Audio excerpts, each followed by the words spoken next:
আজকের গল্প জরাগ্রস্ত বাঘ। একটা জঙ্গলে একটা বয়স্ক বাঘ জরাগ্রস্ত হয়ে শ্বাসকষ্টে কষ্ট পাচ্ছিল। বাঘের এই অবস্থা দেখে একটা দাঁতাল শূকর তার পুরনো দিনের বদলা নিতে ছুটে এসে বাঘকে দাঁতের এক ঘা দিল।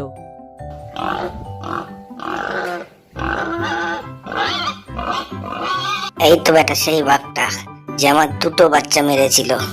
বেটাকে আজকে তবে দেখাচ্ছি মজা, দাঁতের এক ঘায়ে বেটাকে শেষ করে দেবো। দাঁতাল শূকরের ঘা খেয়ে বাঘ তো যায় যায় অবস্থা।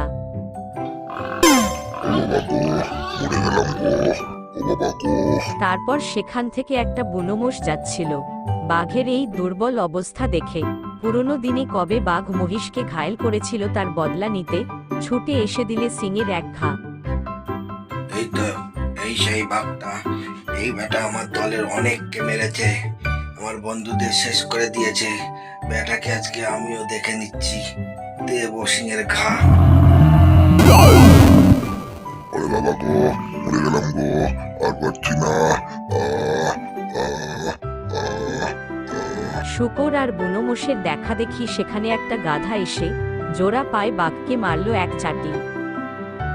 এই তো এই সেই বাঘটা, এই বেটা আমাকে অনেকবার ঘায়েল করেছে, আমার বন্ধুদেরকে মেরেছে। বেটাকে আজকে দেখাচ্ছি মজা।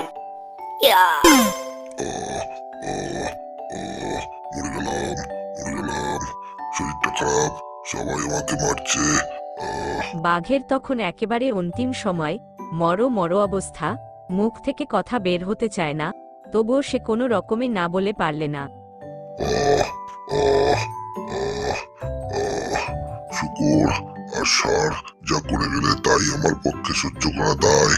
আর শেষে কিনা গাধা, এই নিকৃষ্ট মানের গাধা আমায় মারলে এ তো আমার জীবনে দুবার মৃত্যুর সমান।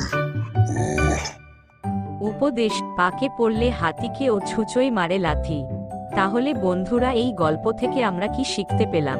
জীবনে কখনো যদি আমাদের খারাপ সময় আসে, আমাদের খুব সতর্ক হয়ে থাকতে হবে এবং আমাদের দুঃসময়ের কথা কাউকে জানতে দেওয়া যাবে না, তাহলে বিপদে পড়তে হবে। চ্যানেলকে সাবস্ক্রাইব করো এবং বন্ধুদের শেয়ার করে দিও।